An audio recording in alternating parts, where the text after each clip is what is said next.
I have just received this wok, and the first thing I did was to wash it with a little bit of warm water and a little soap to take out all of the covering that this had. And after drying it with like a paper towel or something, I put it on the fire, but in a very low temperature. The amazing thing about this is that this is nonstick, but out of more natural and less harming chemical ways.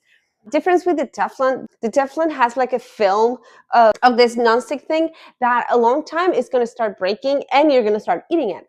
Difference with this one, that this is carbon steel, so this on one side will not start releasing these residue chemicals, but the nonstick will start getting better as long as you use it. So as I said, you just put it to warm up with a very low temperature, and when it starts reaching the temperature that you want, you're going to add a little bit of oil to, of course, create the nonstick that you want.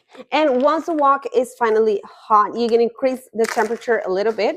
And I'm going to start adding this onion. So this doesn't have any fine coating or anything like that, you can use any type of utensils that you want, whether it is the silicone, metal, wood, whatever it is that you have, is not going to scratch the surface. And another important thing is that you don't use acids while you're working, whether it's lemon, vinegar, even tomatoes, things like that, because that also may damage the metals in it. So once again, you just cook as you would with a normal wok.